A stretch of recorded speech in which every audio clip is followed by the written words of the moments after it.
കണ്ടില്ലേ, എത്ര പേരല്ലേ ഒരു ജീവൻ രക്ഷിക്കാൻ ഓടിയെത്തിയത്.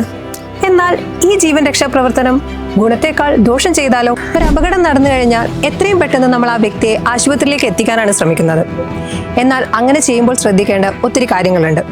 അതിൽ ഏറ്റവും ഇമ്പോർട്ടൻ്റ് ആയിട്ടുള്ള ഒരു കാര്യമാണ് നമ്മുടെ സ്പൈനൽ കോഡിന് ഇഞ്ചുറി സംഭവിക്കുന്നത്. ഇതൊരു റോഡ് ട്രാഫിക് ആക്സിഡന്റിൽ മാത്രമല്ല, ഉയരത്തിൽ നിന്നുള്ള വീഴ്ചയിലോ ഹൈ സ്പീഡ് ആക്സിഡന്റിൽ വാഹനത്തിനകത്തിരിക്കുന്നവർക്കോ ഈ ഇഞ്ചുറി സംഭവിക്കാം. എന്തിനാണ് നമ്മൾ സ്പൈനൽ കോഡ് ഇഞ്ചുറിക്ക് ഇത്രയും ഇമ്പോർട്ടൻസ് കൊടുക്കുന്നത്?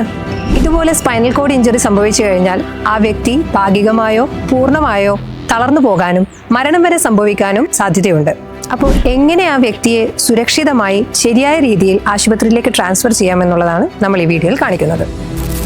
നിങ്ങൾ സുരക്ഷാ പ്രവർത്തനത്തിന് ഒരുങ്ങുന്നതിന് മുന്നേ താങ്കളും അപകടത്തിൽപ്പെട്ട വ്യക്തിയും വ്യക്തിയുടെ ചുറ്റുപാടും സുരക്ഷിതമായ സ്ഥലമാണ് എന്ന് ഉറപ്പുവരുത്തുക. സ്പൈനൽ ഇഞ്ചുറി ഒഴിവാക്കാൻ നമ്മൾ ആദ്യം ചെയ്യേണ്ടത് വ്യക്തിയുടെ തലയും കഴുത്തും ഷോൾഡറും ചേർത്ത് പിടിച്ച് സപ്പോർട്ട് ചെയ്യുക എന്നുള്ളതാണ്. ഇതിനെയാണ് സെർവൈക്കൽ സ്പൈൻ അഥവാ സി സ്പൈൻ ഇമ്മൊബിലൈസേഷൻ എന്ന് പറയുന്നത്. അതിനുശേഷം സ്പൈൻ ബോർഡ് വെച്ചോ അല്ലെങ്കിൽ വുഡൻ പ്ലാങ്ക് വെച്ചോ 4 പേർ ചേർന്ന് ലോഗ് റോൾ ചെയ്ത് വേണം പേഷ്യന്റിനെ ബോർഡിലേക്ക് ഷിഫ്റ്റ് ചെയ്യാൻ.